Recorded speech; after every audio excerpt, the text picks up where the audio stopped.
Welcome, everybody. This is Get the Word Out with Project Next. I'm Sarah Blessing, and I'm very excited to have the executive directors of Secular Education Association with me, Zachary, Parrish, and Molly Gaines. They are here to talk about LIfeWise, which is pretty terrifying. And honestly, I can't believe this has happened to us. And we got to organize and let everybody know what's going on to our public schools across the country. We are going to be talking about Ohio, Indiana, a little bit of Kentucky.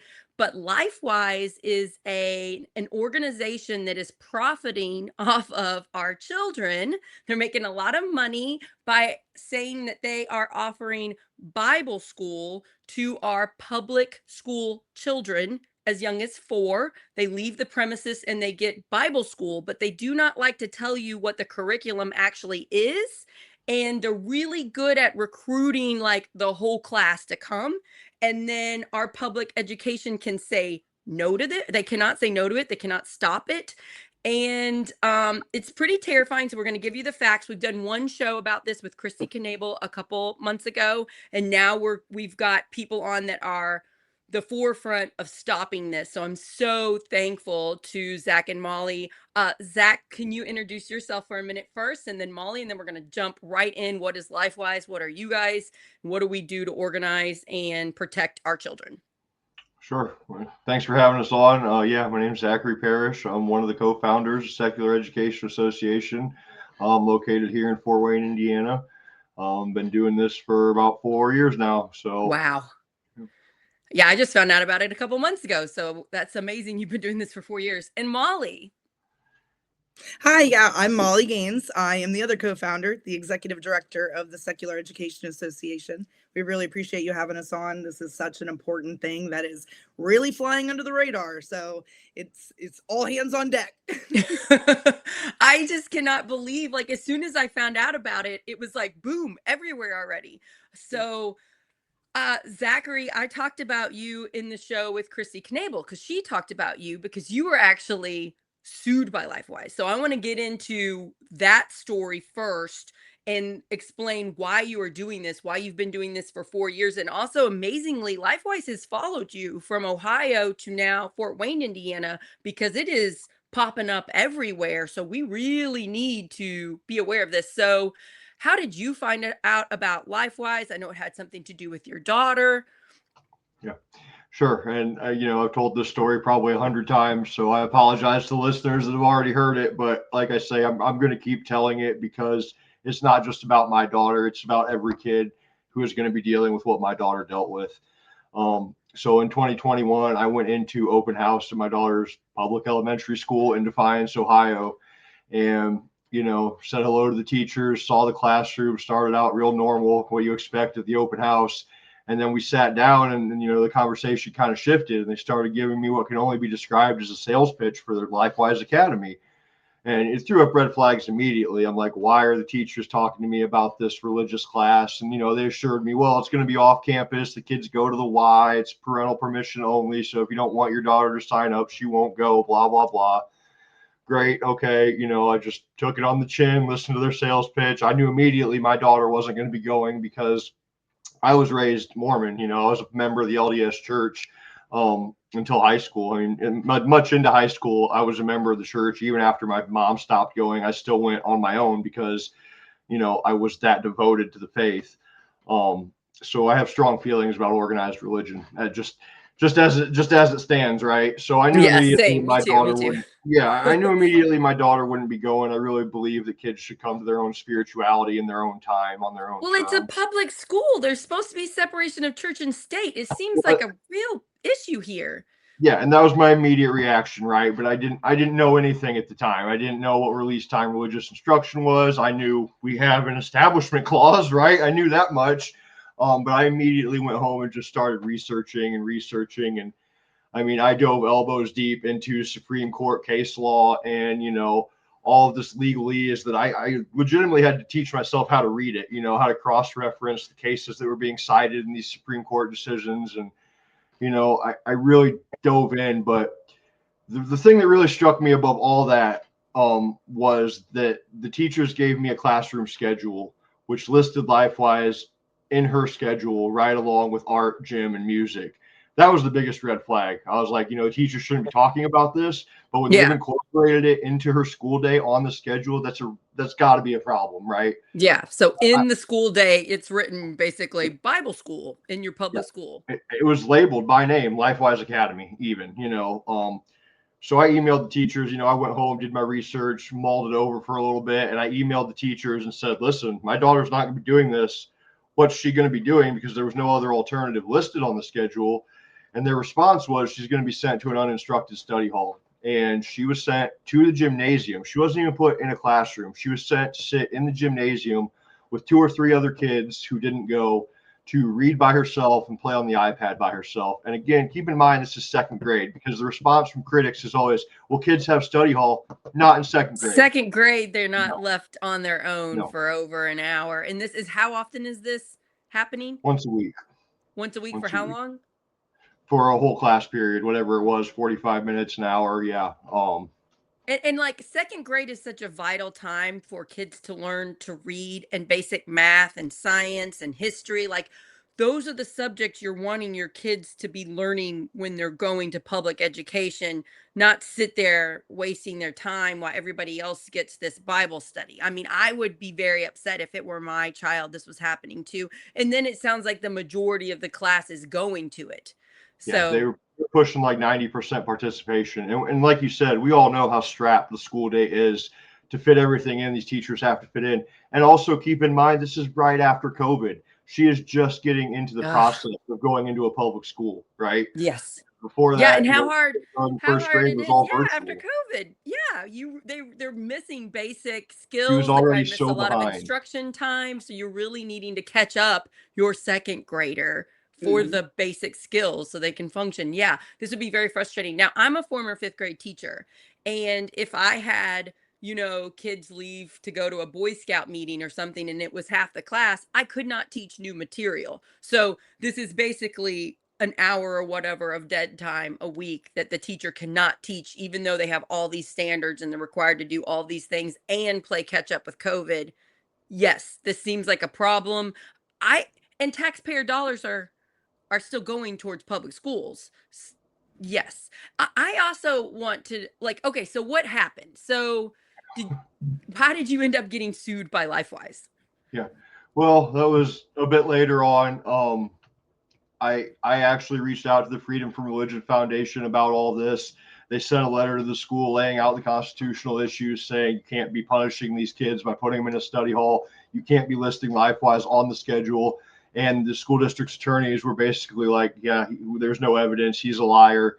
Even though I had a stack of evidence, I still have a stack of evidence. I That's so still have that frustrating. original handout. Um, and I chalked it up, said whatever. What else do I do at that point? They did it again the next year in 3rd grade. They listed LifeWise on the schedule again the next year in 3rd grade. I reached out to the ACLU of Ohio, who didn't really do anything. They sent a public records request, and then they sat on it. And I documented all of this on Reddit as it was happening, and that's where Molly comes into the picture. Yeah.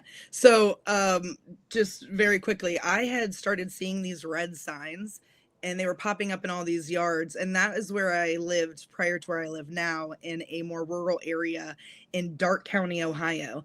And you see, this originated in Van Wert, Ohio, which is only about an hour away from Arcanum, where I lived. So imagine that it started in Van Wert and it's 2021.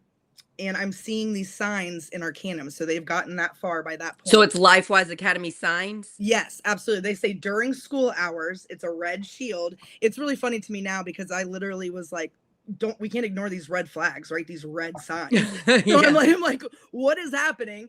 So I have always been a huge proponent of the separation of church and state. I don't necessarily have religious trauma, but I do have strong feelings about organized religion. And so I am someone who have anxiety, and when I have anxiety, what helps that is to research, right? To know everything about and anything and everything that I can. So you're just seeing these signs pop up. You're Yep. thinking separation of church and state. Like, what's going on? So you start during researching. school hours, what does that mean? Yes, right? yes. And so you right. pull up the website, it's immediately questionable, and to someone who's concerned with that, who's like, what, and I could not find any opposition I mean, and I looked for days and days, and I couldn't find anybody that said anything negative or had any experience, like real experience, that wasn't speaking from the corporation itself.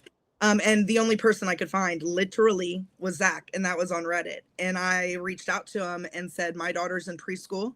She's going to be going to a public school. I know without a doubt that this is in my public school that she will be going to. And I'm concerned for my daughter that she is going to face exactly what your daughter has faced. And, you know, we compared notes, and it really came down to being like, you're not alone. There are more people this is happening to. They just haven't found each other yet. Right.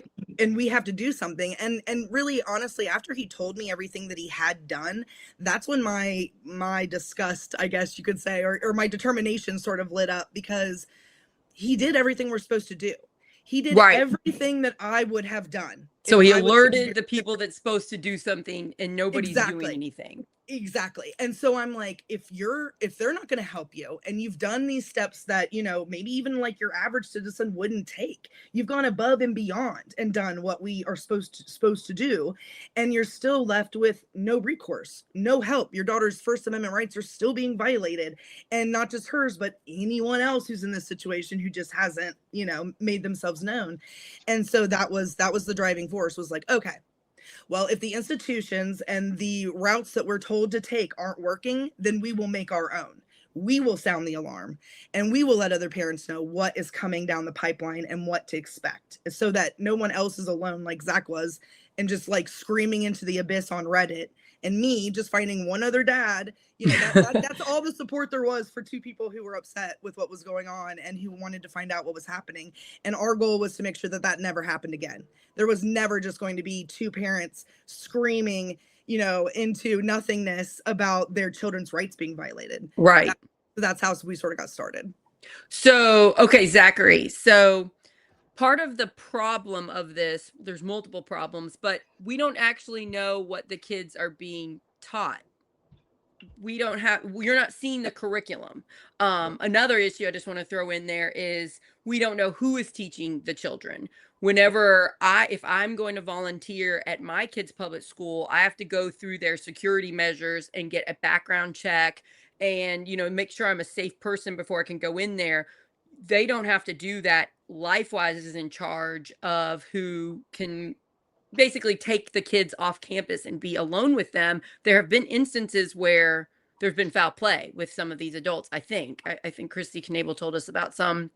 But then the other issue is just, what in the world are they teaching them? So, Zachary, can you tell us, because didn't you want to know what was happening when your kid was sitting there in the study hall? Well, you know, again, like I said, my daughter was never going to be going, so what was being taught wasn't a concern personally to me, but parents deserve the right to know what their kids are being taught, right? This has always been a right-wing conservative talking point. They're the ones that pushed for curriculum transparency in the public schools. So it only made sense to me that this program should be held to those same standards because they are happening in the public school day, right? And yeah, they were not letting anybody look at this curriculum, not the school boards, not parents, not even clergy members, right? They were approaching churches and saying, will you sponsor this program? But no, you can't actually see the curriculum that we're teaching these kids. And they're acting like it's really safe Bible school, basic teachings of Jesus. They're acting like it's safe. Non-denominational. Yeah, they're acting like it's really like simplistic and non-denominational, and like everyone's welcome, and it's everybody's Jesus. This is fine. It's going to teach kindness and wonderful things, but then they're not actually showing the lesson plans. Right. And that's the thing. They lean into this. It's character education. It's character development. 5 years ago, that was called social emotional learning, and these same people threw an absolute fit about it, right? So again, it's just another contradiction. There are so many of them that we find throughout this program and these supporters. But yeah, the main thing was non-denominational too, right? Well, I've always kind of thought of that as a non-starter. Like there is a denomination, whether or not you want to label it Christianity in and of itself as a denomination, right? And then there are how many different versions of Christianity. So yeah, I dug in a little bit. I filled out the form to fill out the application. I did the background check. I did all the training. And after I did all that, I found the curriculum, all of it.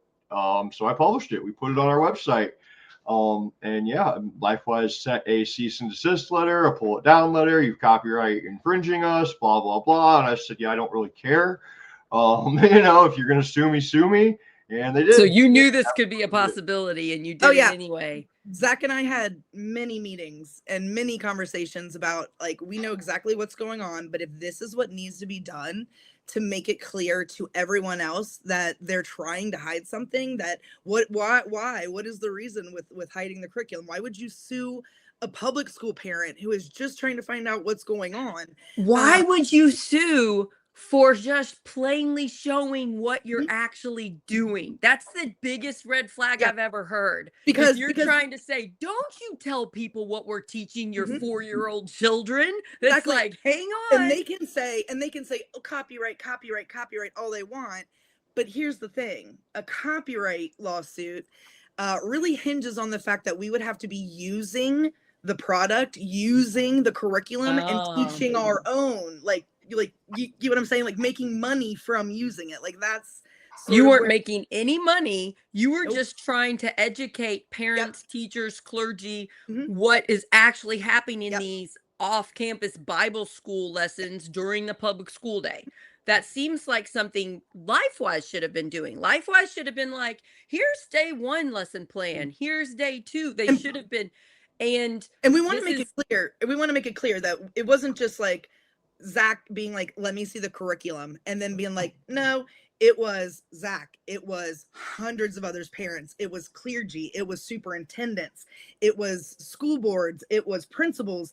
They would not give it to anyone. Wow. So we were forced to do what we did, and we decided really to take that threat on ourselves. I mean, Zach and I are not rich people by any means, but I told him, I said, I will do whatever I can, to make sure that you don't go into debt, that we don't go into debt, trying to, be journalists, right? And figure out what's going on, like independent journalists. I'm just really thankful for you two for being so brave and doing this. It was really scary because it sounds very stressful to take on a giant organization. And they were worth millions even then. Yeah, I was gonna say, they have a lot of money.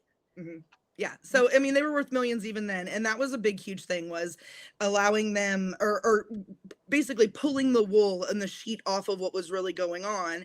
And like, Zach, tell her specifically about what the settlement was, like what ended up happening because of that. Yeah. So again, my main point was never to put this curriculum out there for people to use. That's what their claims were in the lawsuit. Well, we're worried that if this curriculum is up there, people are going to take it and make their own Bible classes. They're going to use our work and then make their own classes without paying us the licensing fee. It's not even their work anyway. It's from the Gospel Project. So they're already buying it or stealing it or using it from the Southern Baptist Convention.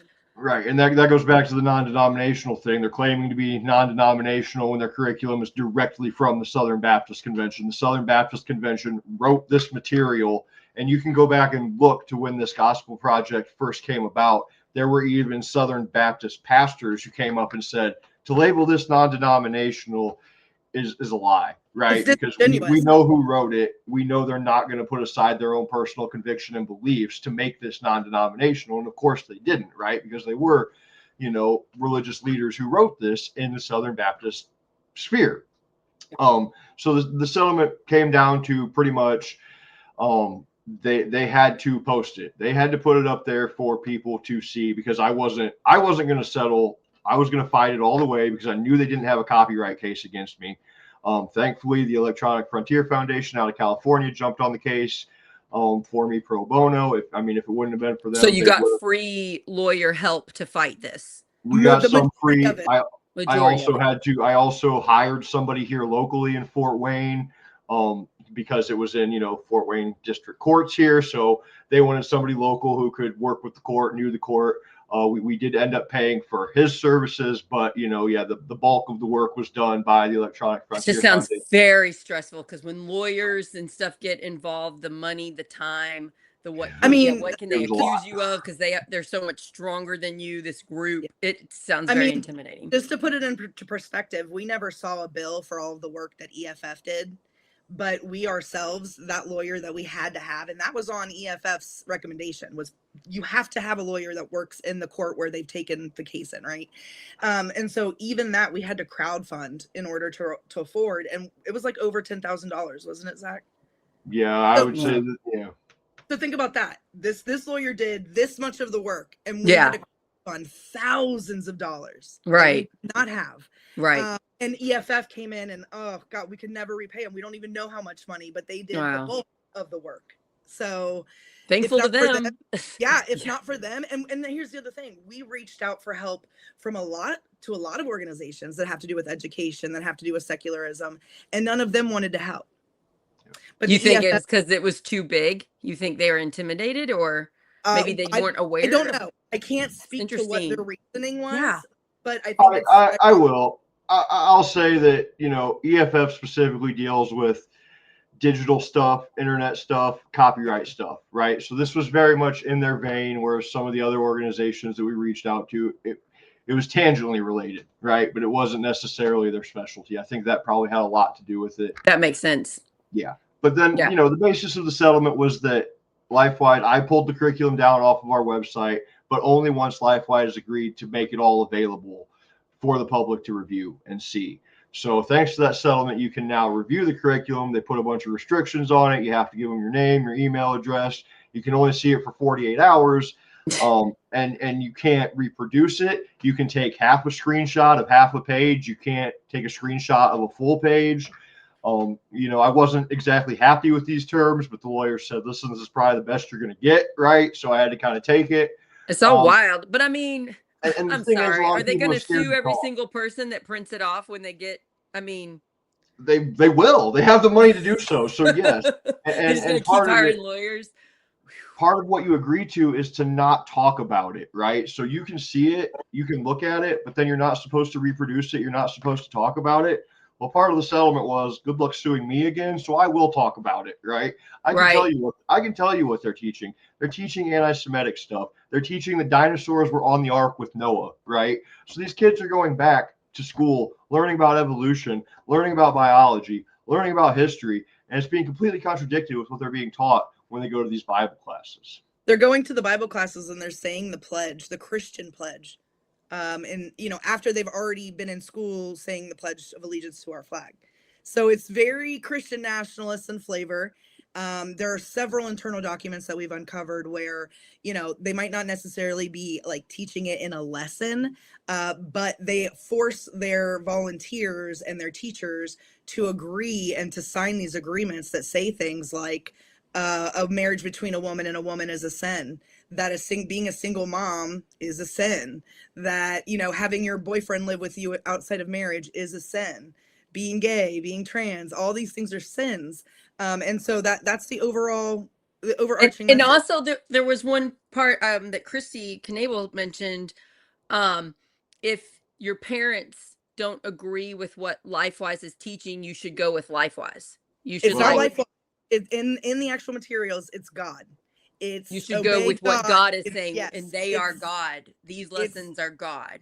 It's basically if your parents don't believe in God and they want you to do the opposite of God, you should always pick God and obey God over your parents. And it's indoctrination, like you all mentioned. Just to clarify what that means, they want to get these kids young, because young kids are just kind of trying to be good and listening. And when an adult teaches them something, they believe them and just like, okay, this is what I need to do. You were a fifth grade teacher, right? You know how it is. They're little sponges. Yes. And it's everything. It's not just education. It's conversations. It's TV. It's magazines. It's music. They are sponges. And so they actually the evangelicals have a philosophy, right? I guess you'd want to call it, or a plan. It's called the 4 to 14 window. And it came out in the 80s. And it really is them saying, like, this is the most impressionable children are between the ages of 4 and 14. And so this is when we need to target them. And this is when we need to convert them to our religion, because they are statistically more inclined to keep that for the rest of their life. My kid is others. My kid is 15, and when he turned 14, I legit started seeing him questioning things more. as Yep. like an adult, and I was so Absolutely. proud of him for figuring stuff out and Mhm. things that I didn't know had happened to him. He Yeah. starts telling me about, and it's so yeah, you're so right. So 4 to 14, Unfortunately, that's they the are age right. they're starting to get Yeah. it. But That think about that. What are 4 to 14? That's about our elementary school. And Well, that is you where don't need a LIfeWise research started. study to know that either. Like just being around children, that is when they're the most impressionable. I Right. mean, they're believing in certain fun things at this young age that aren't true. Yeah, I mean, Exactly that. Yeah. So and so go ahead. first of all, it's not this blanket Christianity. It's a No. certain type. It's indoctrination. It's teaching science things that aren't true, like dinosaurs were on the ark. It's Mhm. teaching that if you're not living this certain life, you're sinning. Yep. And so The it's price of very sin against. is to burn in hell.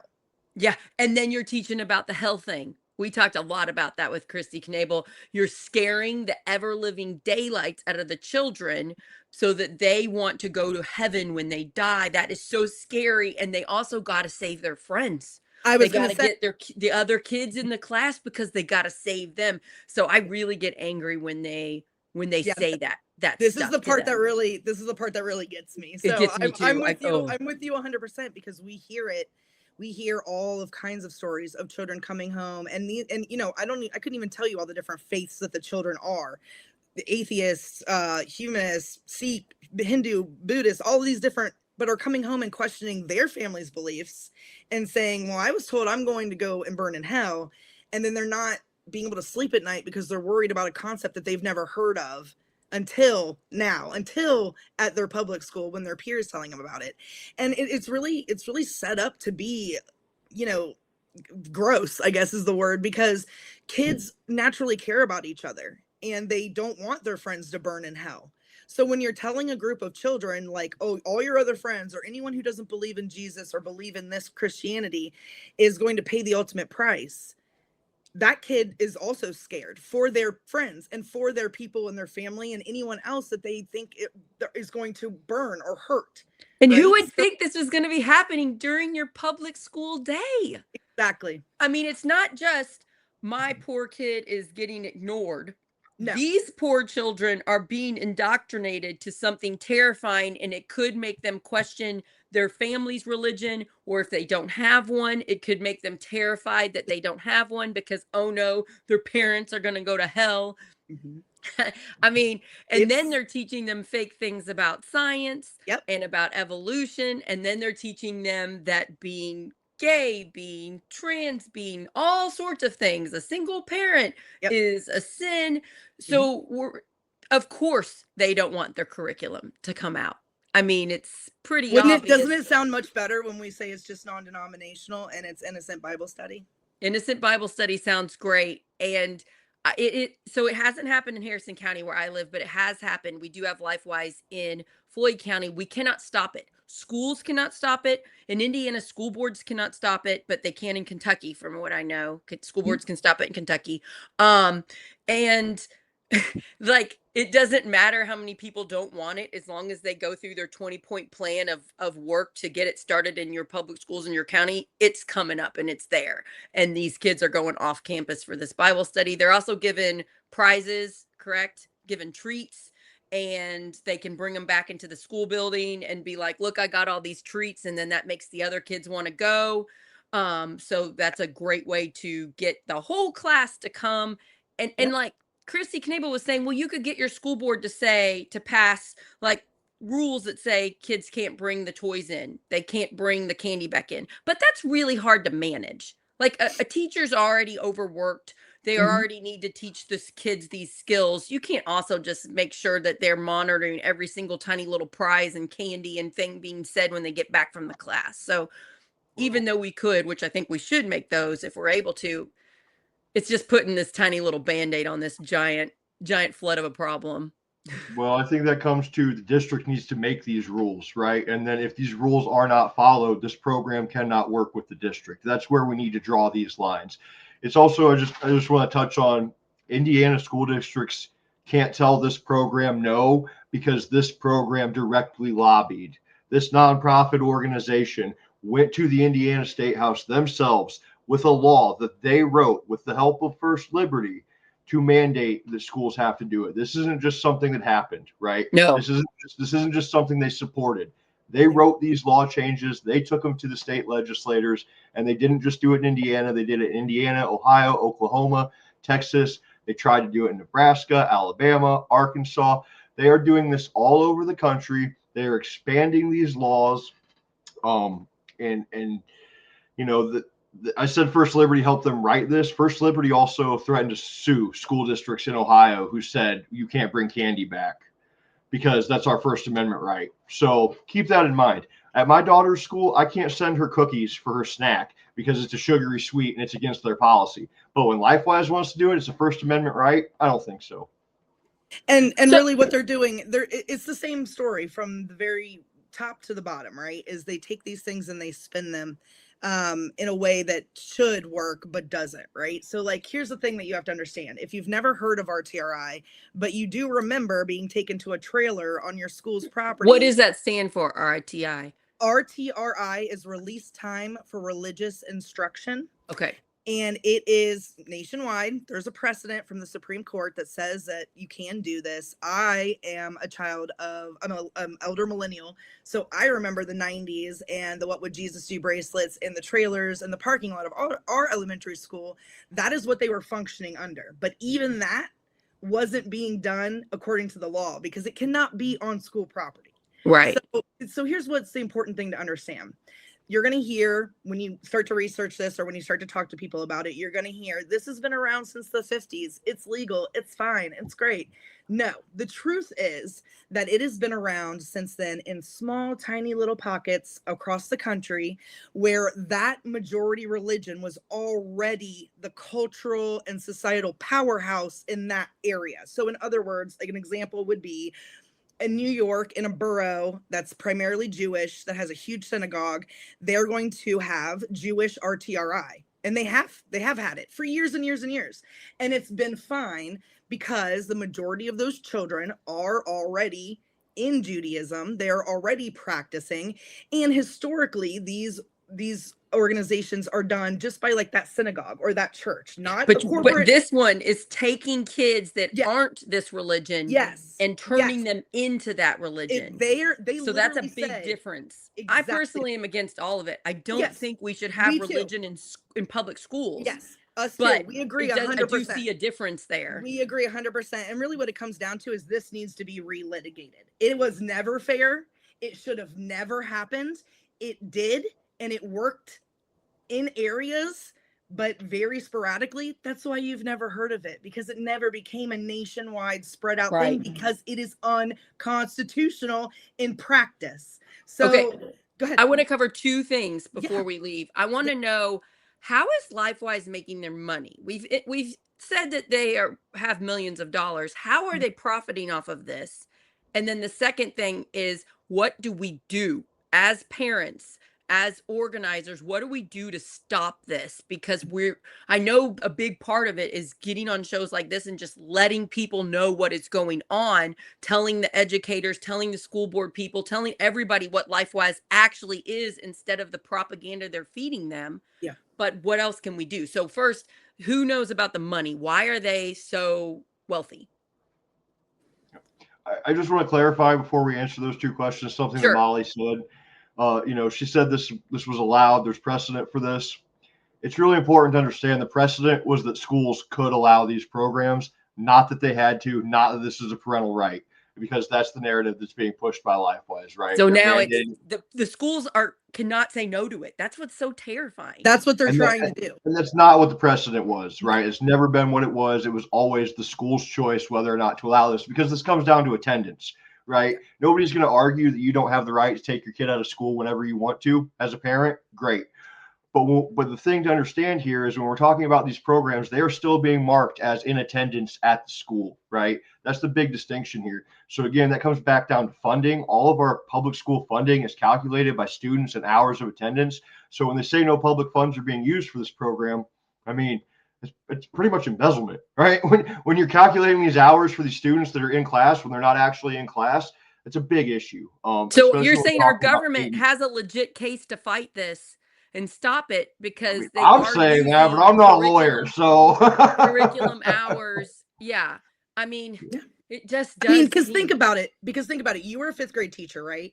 So like, if a parent wanted to come and take their kid out, even for something that they need, like therapy, they have to fight tooth and nail to get that approved and to still be, for all of that to work.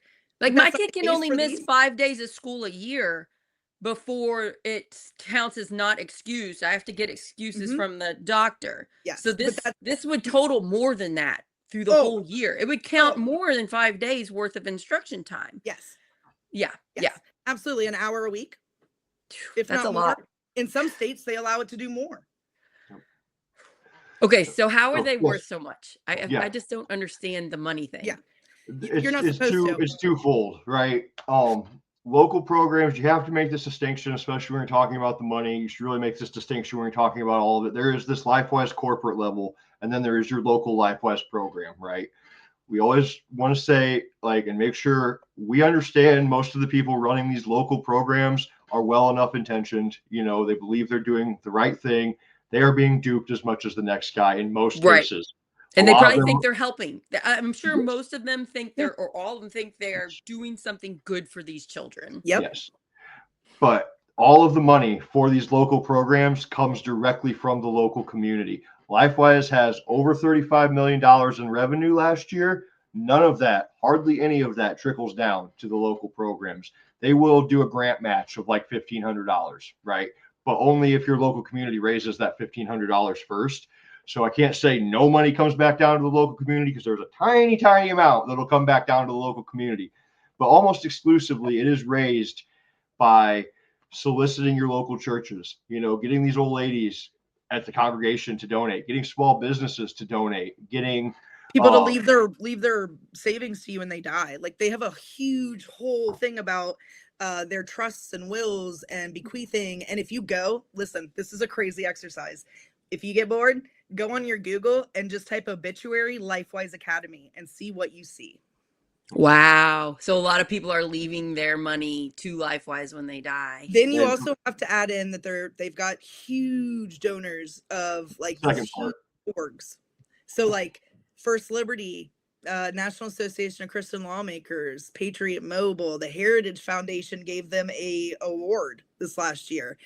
So they're getting these huge donations through these different sources, PACs in some instances, and all these different things that you can't really source the money back to where, but we know from the fact that they've been platformed and they've been sponsored and they've been paid, and like there's all these different things that connect them to these organizations, and all of which pretty much were involved in Project 2025. So So they're not necessarily making money from these classes. People are giving them money for this oh, they're So making money. organization. They're making yeah, money. They're both. Both? It comes Okay. from all over the place. So okay, so you have to understand that you have different revenue streams. So you've got huge dark money, right? You've got well-meaning people that are rich leaving them big stuff. You've got regular people leaving them what they have left in their wills and trusts.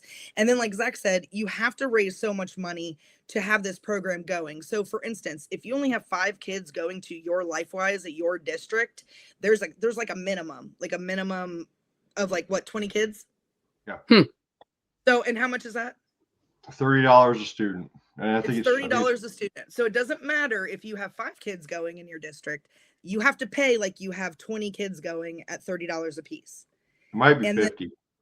It might do be what? 50 kids. It might be 50 kids. It might be I don't 50. remember off the top of my head. The point Okay. being that local LifeWise has to fundraise in order to meet its goals to pay for these children that are going, even though they don't really have to pay. Does that make sense? Like that So you'll hear whoever wants Families to don't pay start the the program. program has got to fundraise in that community for that program. so all that Okay. money funnels up, and then that program has to pay corporate LifeWise for the curriculum and the t-shirts and the merch and the treats and the whatever else.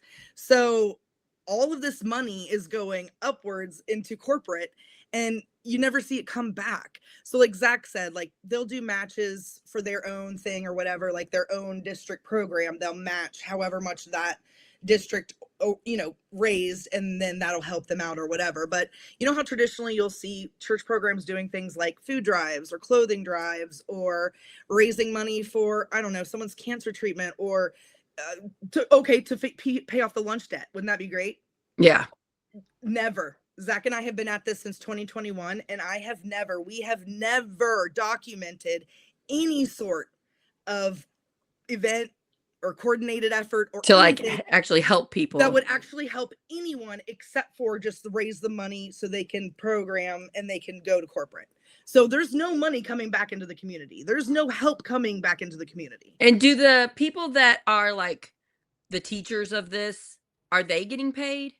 Yes, they It are depends. employees. It depends. Well, It's yeah. not. It's not a resounding yes. I've It heard depends that on there's the some district. like volunteers. Yeah, a So there lot. can be volunteers that aren't getting any money for doing it. That's the other part of this. Everything varies so much from district to district. Everything, every aspect of this is going to vary district to district, community to community.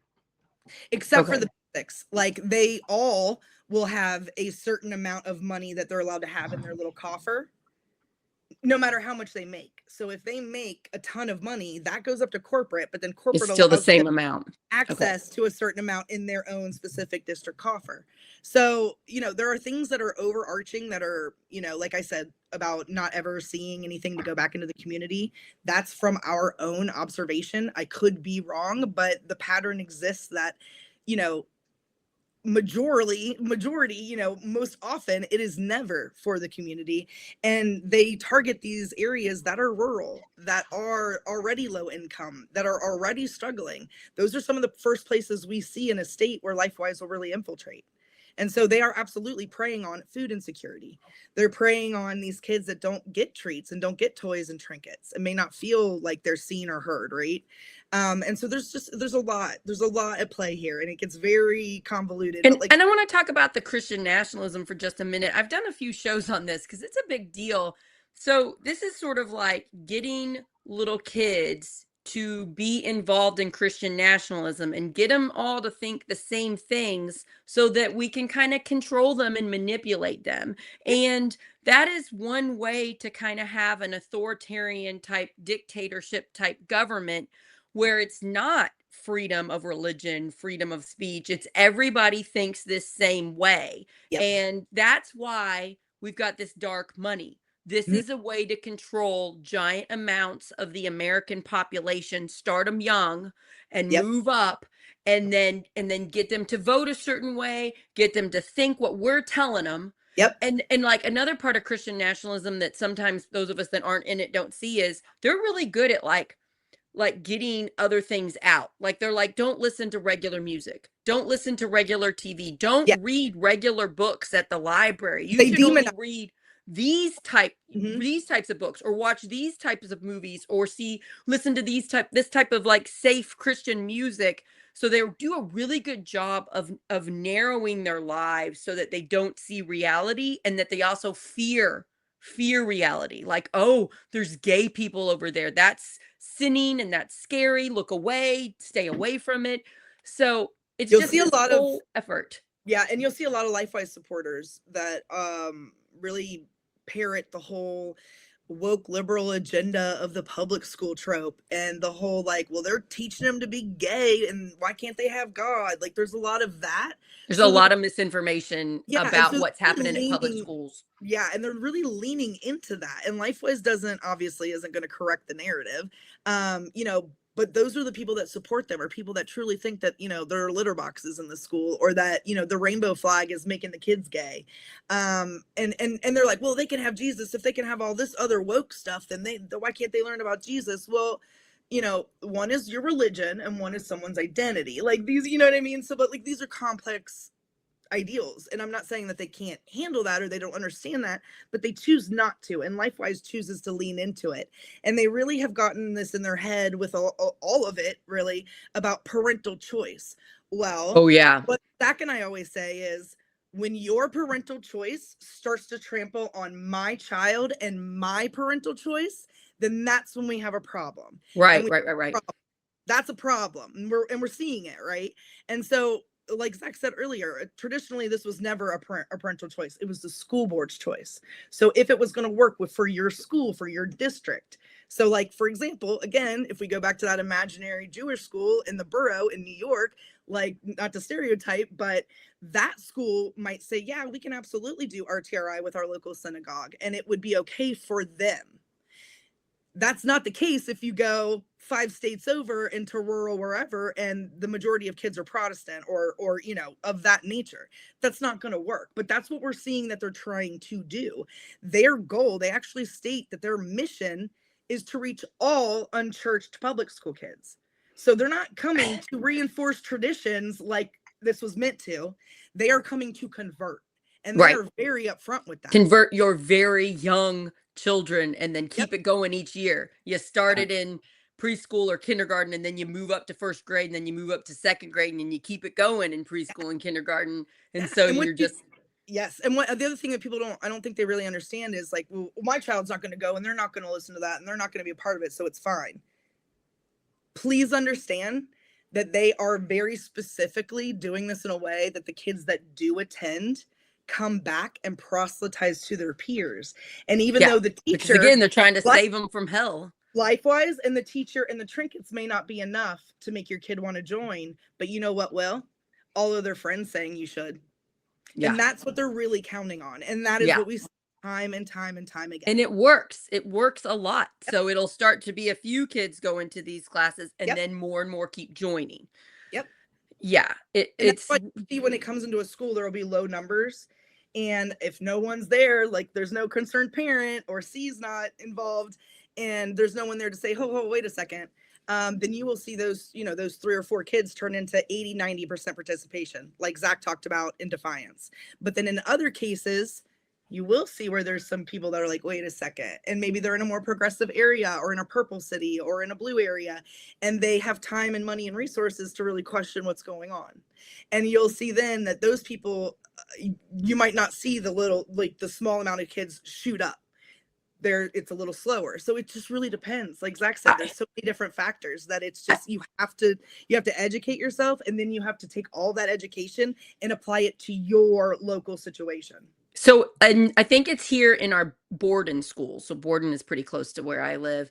And I went to an Indivisible meeting last week where one of your all's friends, Susan Pittman, talked about LIfeWise.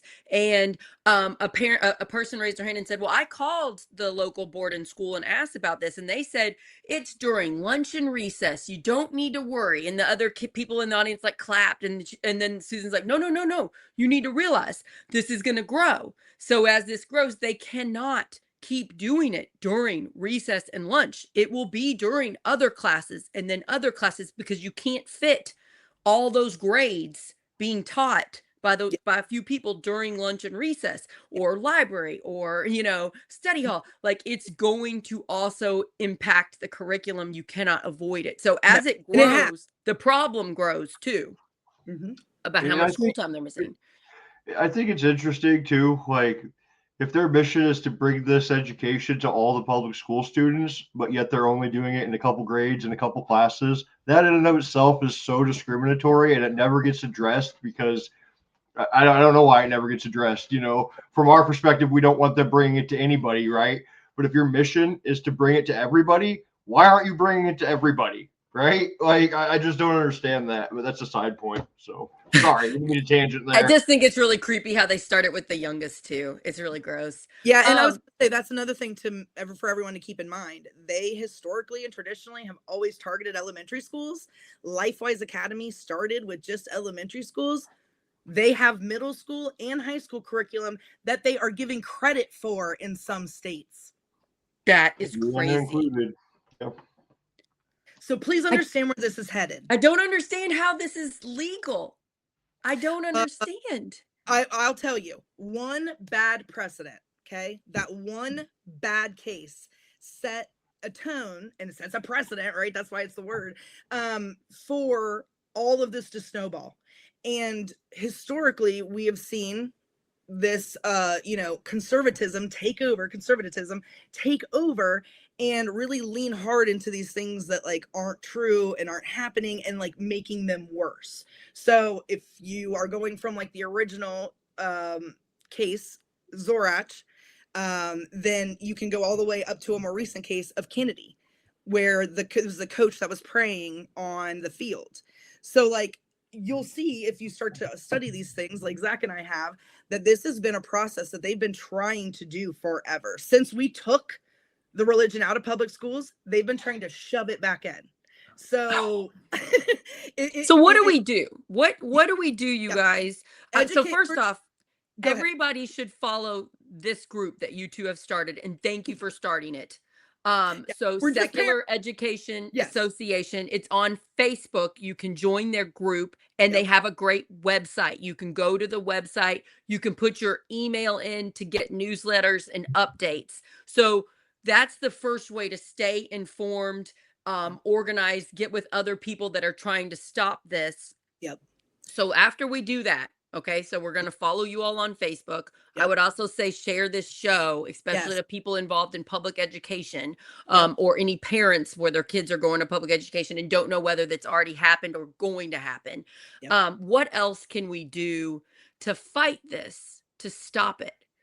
It definitely starts with educating yourself about the issues, informing yourself.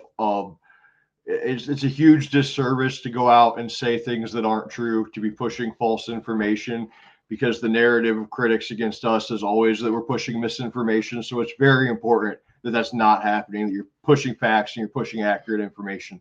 So first and foremost, you have to inform yourself and educate yourself. And then, yeah, you need to educate others in your community. You need to educate your churches, your small business owners, your school board members. They need to understand that maybe they can't just say no to this program, but there are things they can do, like you mentioned earlier, limiting this to lunch and recess. That is one of the best things they can do. And it might So not could be they do that on their school board or whatever? Could they make that you can only do it during lunch and recess? Yep. You want to be very careful with how you word the policy. You don't Okay. want to be restrictive, but yes, you can put these guidelines in place. It's all going to be ran through the district attorneys. They should know how to handle this. But also, you don't need to just take your district attorney's word verbatim, because there's a lot of district attorneys who are on board with this and will just say we can't do anything about it. Oh, That's not. wow. So if That's their not. attorney says we can't do anything about it, you need to get other lawyer people, other people involved. Get a second opinion. law. Yeah, get a second opinion. Indiana's Okay. law specifically says that schools have to coordinate with these programs to pick a time that is the least disruptive to instructional time. That in and of itself is an allowance to limit this to lunch and recess. Now, if you look at Ohio's law is you have to adopt a policy to cooperate with these programs. So it's a bit different than Indiana, where you don't have to have a policy, you just have to work with these programs, right? So every state is going to be different to different. I know, Indiana Central here on this program, but this is a national problem. So you have to understand your own state laws. You have to understand whether you're a may state or a shall state. Like you said, Indiana and Ohio, they can't say no, but in Kentucky they can, right? Yeah. In West Virginia, they can say no. No. So you have to understand your state laws. You have to understand what this program is, how it's working.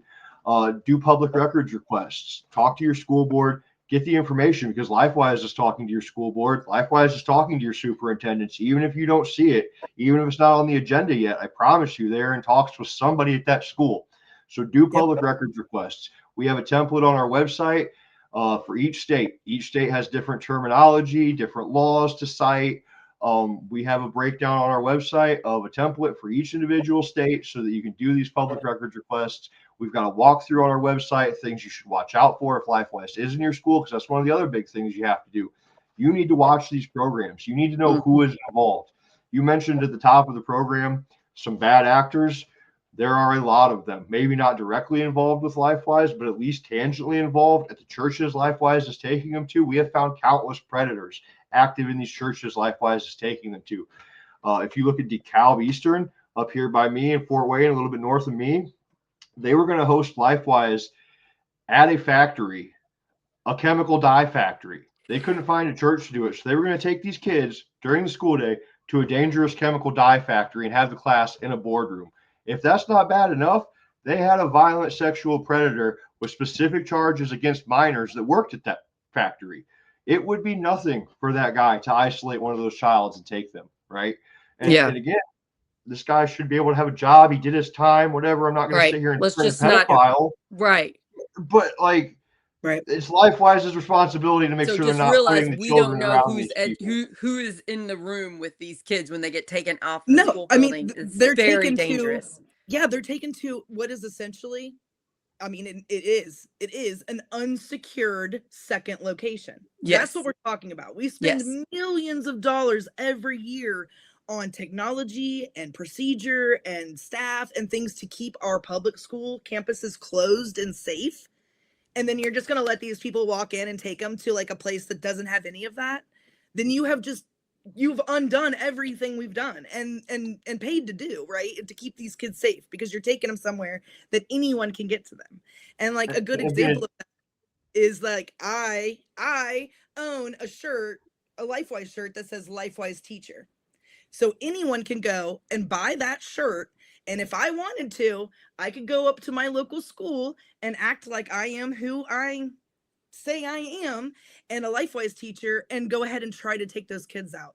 And I like to think most of our schools are pretty well prepared for something like that. But I'm telling you, they're not. Yeah. No. Yeah.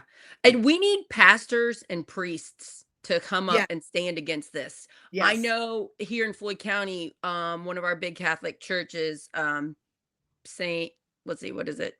St. Francis, Mount St. Francis. They had a big festival a couple months ago, and LifeWise was there. They had a booth. And See? then we had, I think, Harvest Homecoming. I think they had a float in the parade, and I think they had a booth.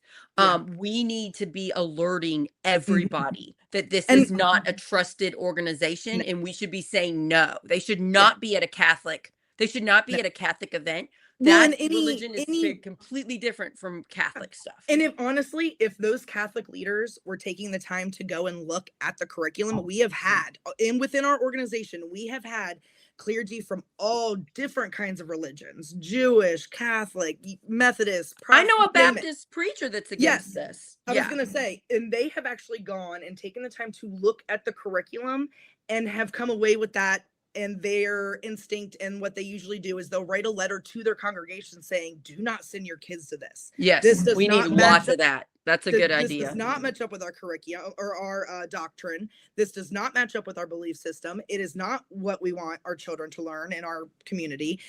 So we are recommending you not send them. And we have those letters on our website that were written from Nice.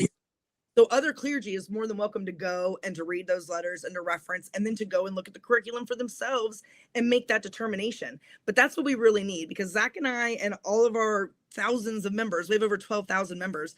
I cannot tell you how many times that we have been accused of being anti-religion, Satanist, demonic, anti-Christian, just these awful things. And no, everybody should be able to freely practice Yes. whatever religion Yeah. they want. We And we shouldn't try be to tell indoctrinating children to this religion during Exactly. public school.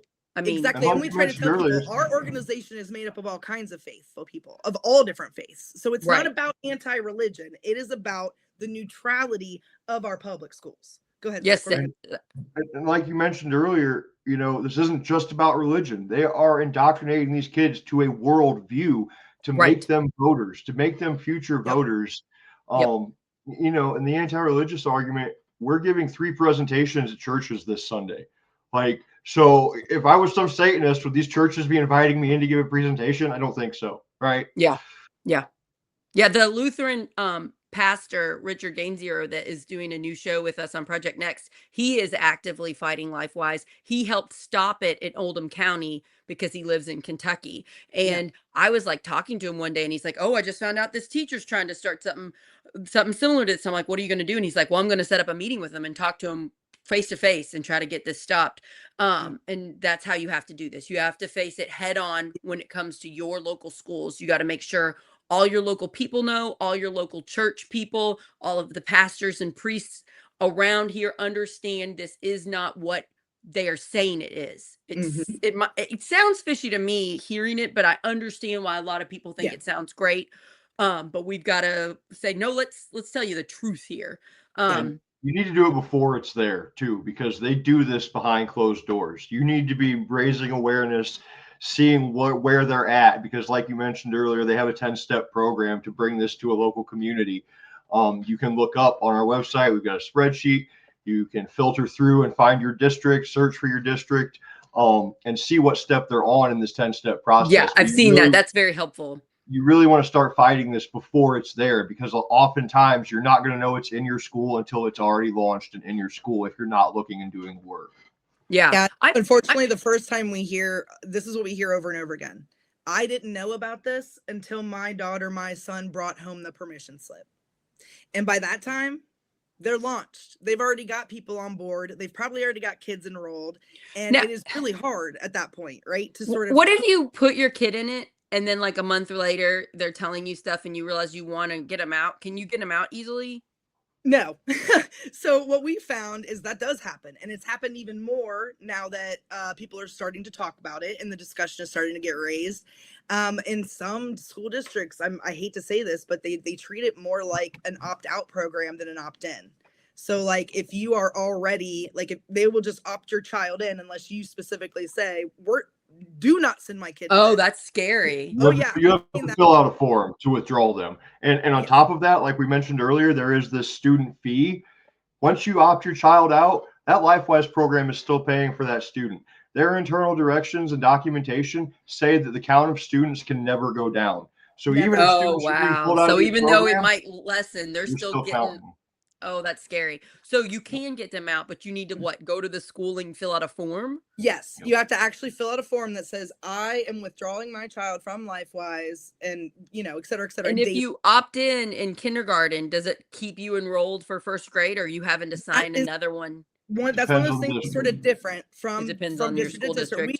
We've seen it both ways. We've seen it where you sign your kid up in kindergarten and they are essentially signed up until they graduate senior year. We have also seen it where schools make them do it fresh every year. So that could be another requirement. Yes, you should put into your policy, because every other form you fill out at the school is something you have to fill out every year. It's absurd. So add that to the requirements from the school board. Yep. Put it on there. You have to sign up for this every year. I mean, think about that. What other form do you fill out once in kindergarten and never get until senior year? I have to fill out marching band forms every year. My kid does it, and some of us have to fill out forms half a year. Like that's crazy, right? So that's a big issue too. And that's the other thing to keep in mind is that you really only need to know your student's name and their school to sign them up. And so we have custody issues. What if one parent supports it and another parent doesn't? We have grandparents signing kids up, but parents not knowing about it. Oh, man. We have a lot of interfamily issues and turmoil because of that, too. Not shocked that they're not following through to make sure the appropriate people are filling out those forms, since they don't make sure the appropriate people are teaching them. Yeah. Why would you do that? Okay. I'm really thankful for you two for doing this. Thank you for being brave enough to get sued and fight them. And that now we can at least read the curriculum. Even they can't get water out of a rock. That's what we said. Creepy requirements. Tell everybody, you guys let me know if something changes or there's more information you'd like to come back on. I feel very passionately about this. I'm worried it's going to hit Harrison County. I cannot believe it's in Floyd already. It's wild to me that this is happening, but I'm really encouraged that I went to that Indivisible meeting last week, and I was a keynote, and then someone about life, teaching the dangers of LIfeWise was the second keynote. That's great. So the information is getting out there, at least around here, because it's hit here. I guess. Yeah, a year ago you wouldn't have heard anything. No, but this is very new to me. When Christy brought it to me, I didn't know what LIfeWise was. No, and think about it. You're an advocate. You're an ally. You're in the world. You should know, but you don't. Right. And that is by design. Yeah. Be as secretive as possible and be too late once you find out it is too late. Yeah. So we need to let, again, if school board people. Oh yeah. In Floyd County, there was like an effort to get people that supported LIfeWise on the school board. That happened not in this last election, but in 22. So it was really creepy when I saw it happen. I didn't realize it was LIfeWise. I knew it was weird religious things happening, but I didn't quite. So it was a calculated effort to get in the school boards. We have school board elections again for those people in this next November 2026 election. So we could get people that don't support LIfeWise in school board. So maybe you could think about running for school board. That could be one way you can protect the children of your community. Absolutely. Yeah. They're closely tied to Moms for Liberty, who's been doing that for years, right? They work very closely with Moms for Liberty. You mentioned Indivisible. That's another thing that you can do aside from advocating to your churches and your local businesses. Get your local activist groups involved, right? You want to talk to people like Indivisible, to your local Democratic parties, to whoever, to whatever And I would say go to education. your Republican Party meetings too, because this isn't a partisan issue. A It lot of shouldn't be. Republican friends that I have, they attend churches that are not this type of religion. So they're upset about this as well. So yeah, Yep. go everywhere Mhm. and get it out. And don't We just always make it the say, partisan even if they don't issue. want to hear it, you should talk about it. You should tell them because they probably want to just assume it's safe because there's a lot to Mhm. worry about in the world. It's like, no, add this to it. This is a really Yeah. big one.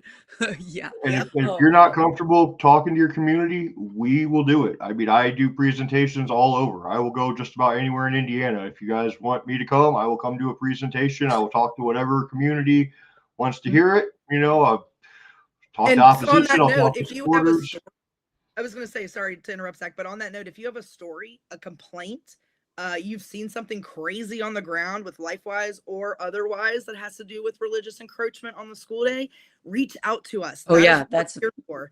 We are working as the mouthpiece for the people, and we've never had that before. So it's important that everyone knows where to go to sort of collectively network with each other. yeah. And secularism doesn't have that world, especially not when it comes to education, and we've created it. So we really need people to sort of, like you said, spread the word and then come and join us to be educated on the facts. Yeah. And like I just got in touch with you all like Monday and we scheduled this for 2 days later. Yeah. So you all are really easy to schedule and come on. So if you're nervous about talking about this, reach out to them. It's really nice. And Susan Pittman did it Yeah. down here. So we have people down here reaching out and talking. Christy Knable did it. So Yeah. there are parents, there are people that will reach out And we and talk always about it. guarantee anonymity because we understand that in some areas, speaking out about this puts a target not only on your back as a parent, but also maybe on your kid's back. So we understand that it's not feasible for everyone to speak out about. And Yeah. that's why you can always come to us and report it, and we will keep you anonymous, but make sure that your story is told. Yes. If you're watching this for the first time, please follow Project Next. You can subscribe to us on or on YouTube, and then follow us on Facebook. You can invite your friends on Facebook. That helps us a lot. We just celebrated our first anniversary on Sunday, so that's exciting. We've been doing this a year. My co-founder, Dr. Tim Peck, and I. And tomorrow, I'm doing a show about unions, and it's going to be pretty cool. There's like some protesting. What do you call it when you don't go to work? What's that called? A strike. It's about a strike with Yep. some really like important working conditions that need to be met. So I'm extremely excited to cover this story tomorrow. We I'll should be be tuning going in. live around 2 or 2:30 ish. Okay. But we're trying to, I'm trying to pump out all the things we can do to get the word out about issues we need to know about so that we can protect our communities.